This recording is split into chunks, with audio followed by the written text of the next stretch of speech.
Hello, most welcome to a go through of the Alexander technique. We will today begin commence, which I can recommend, with a couple of minutes constructive rest. Doing it several times a day, but being very careful going down in the proper way could be very helpful to get a better alignment of the body. So we go down in this fashion, standing in front of the book.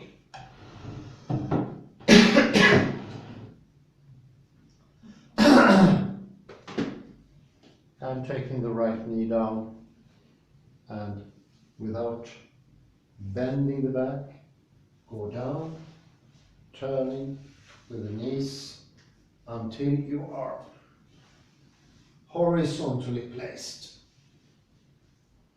Put the book exactly under where the skull ends, very important, not on the actual neck. And as you will notice, the back of the skull is considerably much higher than you think. It goes all the way up, so to speak, but you can feel with your finger.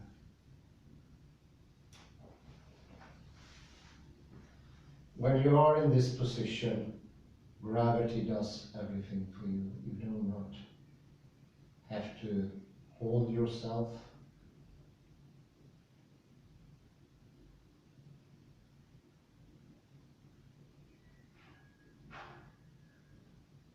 And the book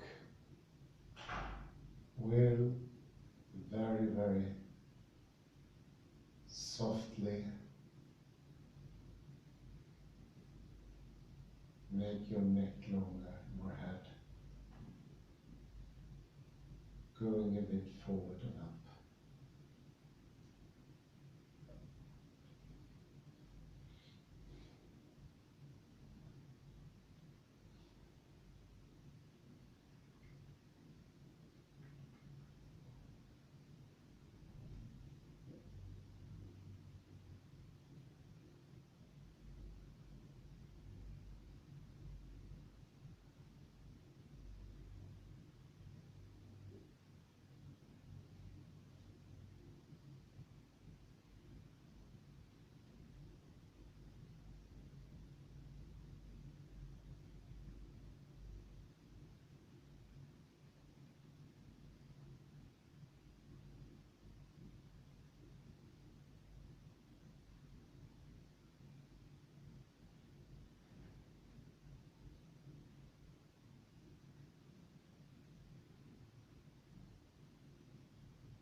Do notice where your tongue is placed. Most often it will be put on the top of the palate. Better to have it lying in a neutral position in the lower ridge of the teeth.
we can decide a way to get up, right or left. And we start by looking in the direction where we want to go.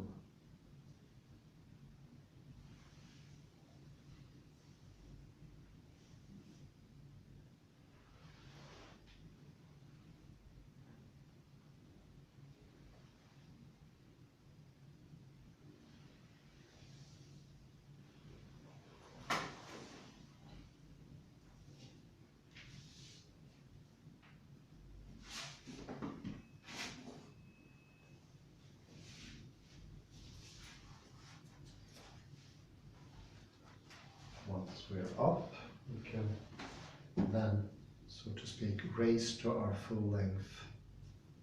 So do take advantage of this rest, constructive rest. It is constructed by, or made by, Raymond Dart, actually a South African anthropologist, if I don't misremember. We will now do the monkey with the help of my dear colleague Kalle Lundahl here. Use him as a guinea pig for my experiments. We will do sitting down with a preparatory monkey. And I ask Kalle to stand in front of the chair, about 30 centimeters.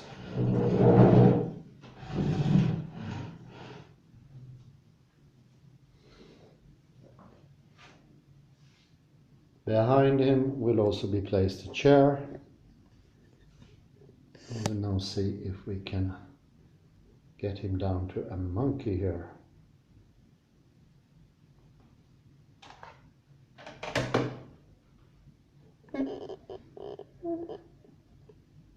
There we go.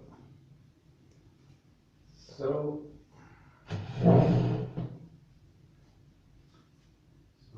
we need to know, just before here, we have placed the book under the name of the skull, which is here, and the book being placed here. This is what you can remember, Kalle, and you watching here as well. So this gives you a little hint, and me looking at you in front will see now your face is better situated. Before, it looked a little bit like this. I'm exaggerating now, of course. And if you look at me this way, you can see this looks a certain way, and now this is more. It's better. Better, yeah. You look more present. I'll use the camera here to show. So you can use the book actually to get a good conception. And the face will also look more approaching, so to speak. Whereas you put the chin, to manipulate, you're looking here into the camera. It looks like you are toughy-nosed or exaggerated. Now you do not look as good as you look here. You look more human here. This could be very good knowledge if you're a teacher or a presenter, or if you're going to an employment interview. I would say any meeting with any human being, it's a huge difference if you put your chin out like that, which is already a position that is a bit awkward.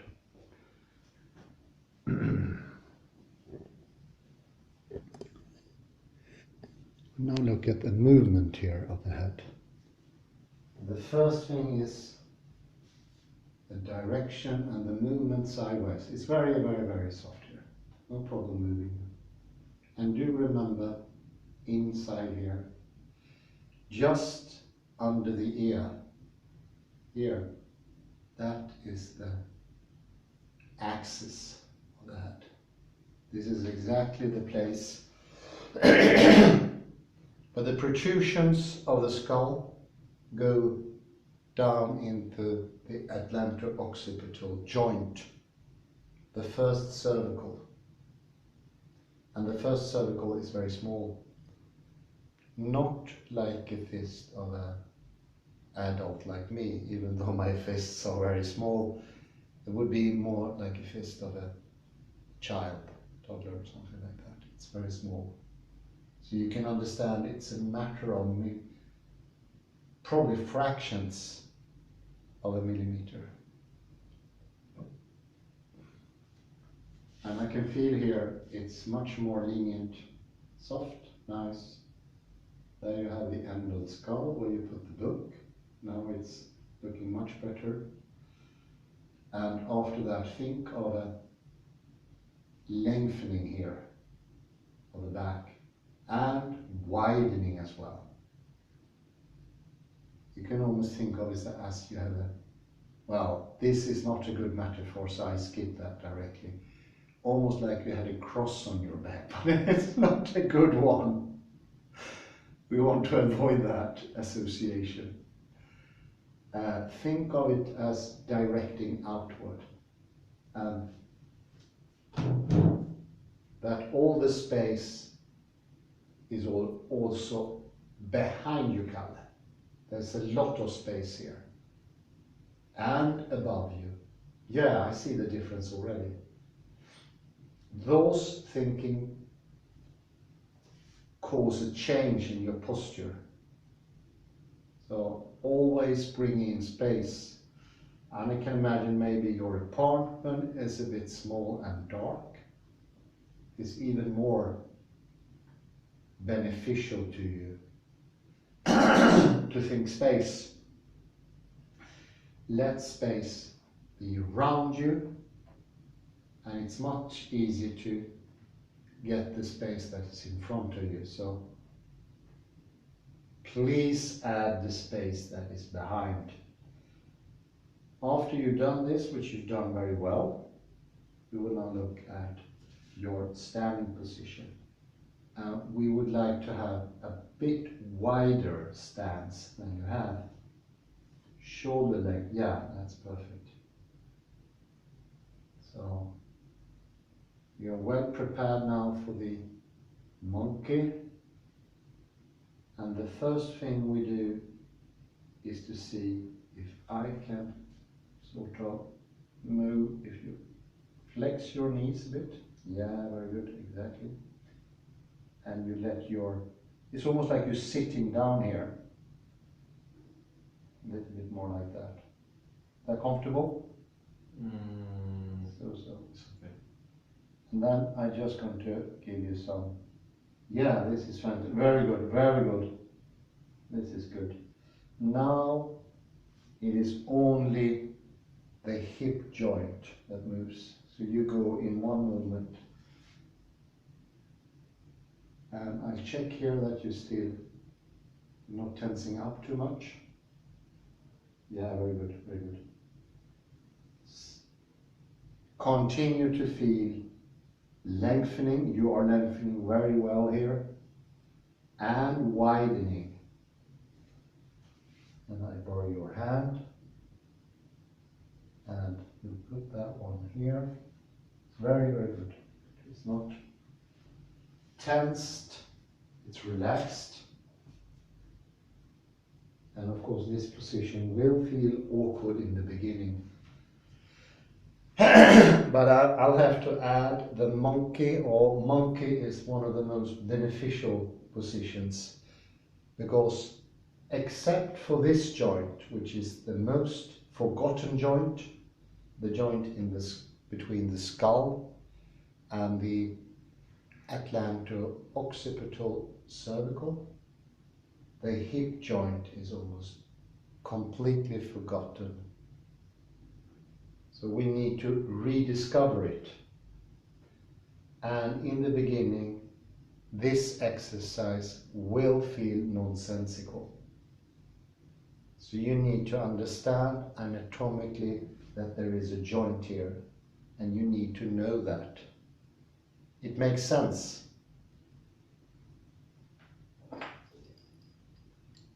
For instance, look at this.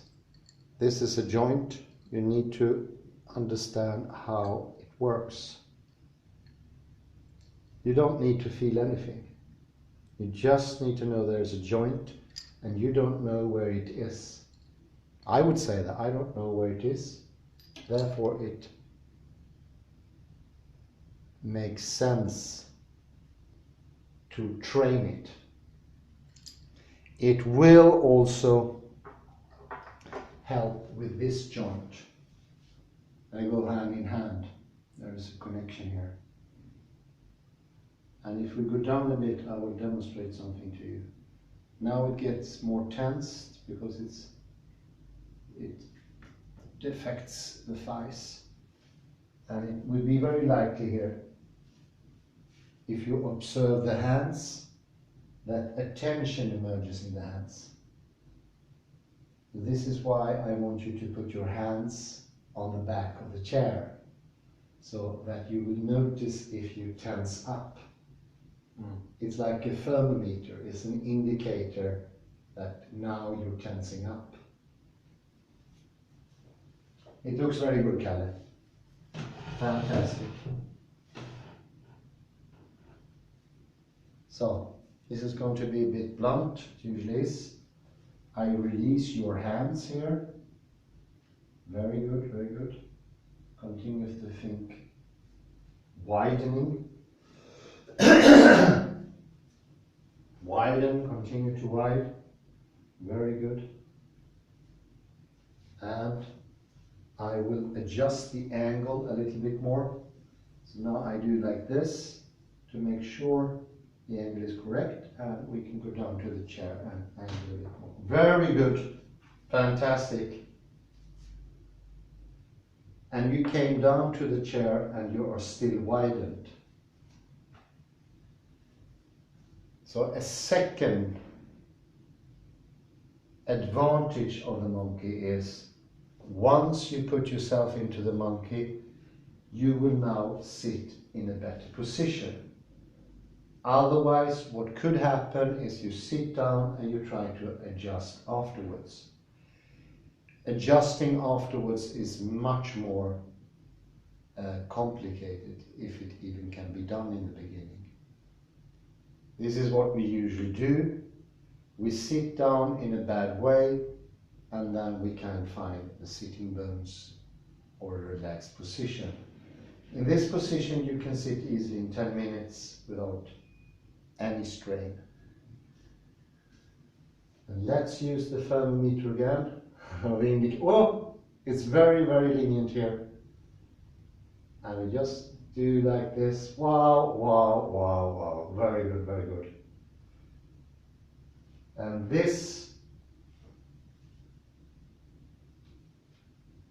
can make it possible for you to read this interesting book about Caesar and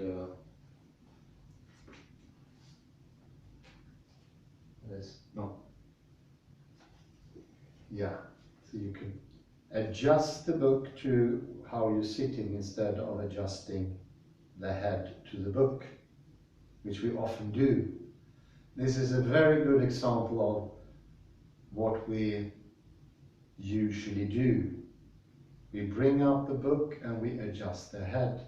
No, go the other way around.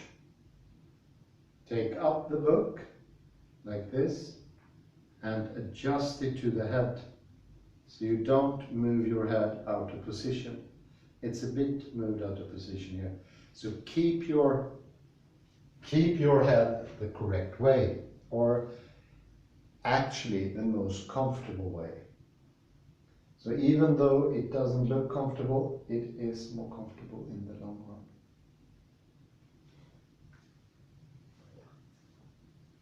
And if your permission can take it down again, we let it go the whole way down, and we let loose of it. You can let loose, yes. And you go back to your hand. The same can be done with a laptop. We will not do the laptop today, but you can, for instance, bring your hands to the keyboard And if you keep it with your left hand there, can hold it. Could you hold the keyboard? Oh. And I'll show you what you can do with your head. So instead of collapsing your head like this or something, you use this joint and you only move it at that joint. You understand? Sure. So that is the idea of learning that joint. And that is very parallel to learning the hip joint. What could I do if I don't know where the hip joint is? I could move here, or Kalle could try to sort of twist his neck on the wrong position to cause himself harm. So by sitting down, you can in the long run also help your head position towards your laptop. Of course it would be uncomfortable if you take it down too far. So in some cases it can be good to raise your laptop slightly. Something like that maybe. So we'll train that some other time, but just to show that once you get your sitting position, which is perfect now, the other things will follow through, like the head position.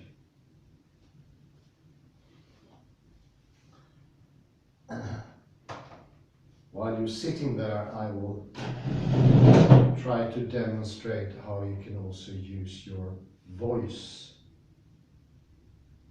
So if I go to my toes like this, you will hear my voice sound like this. And if I start to think expansion, lengthening, I get back on my whole feet, and all of a sudden my voice becomes more vibrant. And I would say it also becomes more calm. That voice change goes hand in hand with the head position. This position makes the sound of my voice becoming more nasal or pitched in a way that is not pleasant to the ear. Whereas I go back, it gets another ring, you can hear. And I'm now standing comfortably on my 2 feet, not just one. Maybe try that with Kalle as well. I will bring you out of the sitting position to an upright one. Let's see if we can try that.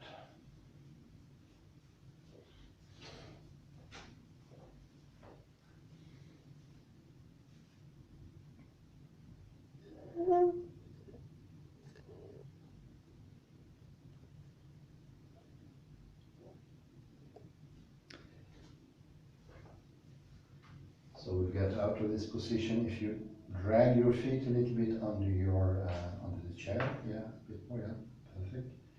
You try to find the hip joint there, and you go, yeah, wow, that's the best one so far. And I'll have to change the angle. We would have needed a cameraman here.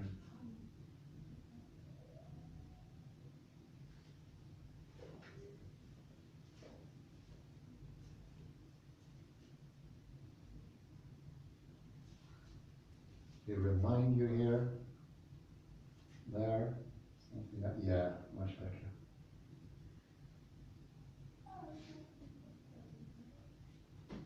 Very good.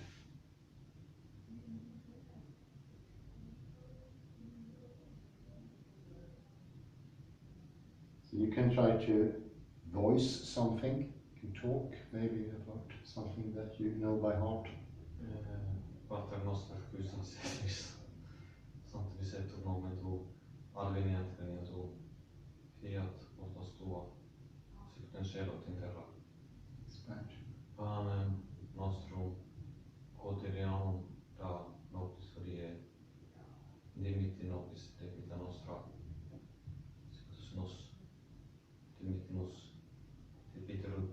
nostris eneos inducas inclinationem, sed libera nos a malo.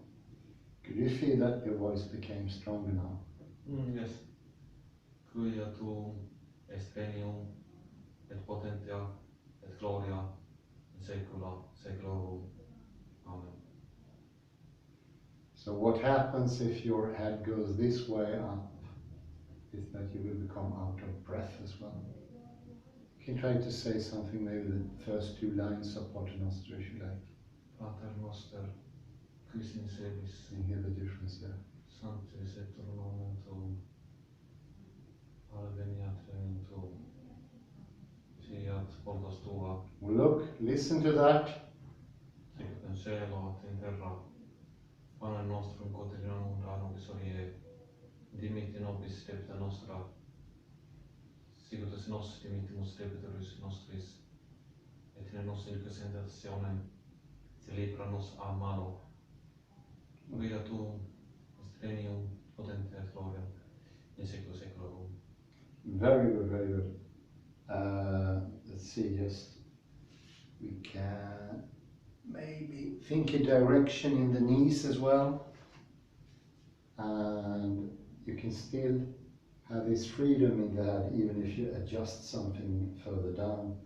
So if you can, try to start with the head. So the freedom in the head is still there, so it doesn't go this way, but it is this way. It is very good, the balance here. I think you do feel it. You do. Yes. Because this is the starting point, this balance, and I'll take it up like this balance in the head is a good starting point for the rest of the body to follow suit. And it's also, once there is a better balance, you would feel the rest of your body. Kinesthesia and proprioception will become improved. The reason for that is you can have a look here, the spinal cord that goes down is very narrow there. So a little twist will affect how much information you get, so to speak, the connection to the rest of the body. This is why the head-neck balance is called the primary balance. This is the first thing about all, is to get this. And it's not a wrong or correct way. It's better or worse. So the longer you train, the better you get. But it's nothing absolutely correct. So for every time you find it and you use it, you will improve it. There is no end to the primary instinct or the primary control, usually called primary control. You can always improve it. And this is the same as skill, I think Raymond Dart called it. Poise is a type of skill that you train, deeply connected to thinking as well. Well, Kalle, thank you very much. I think we've never seen anything like this before, for participating. And do remember, the more you practice constructive rest, you will remember the book, and it will be easier, so to speak, to get the head in a better position, a more advantageous position. Thank you. Thank you. Thank you for listening in, and bye-bye for now.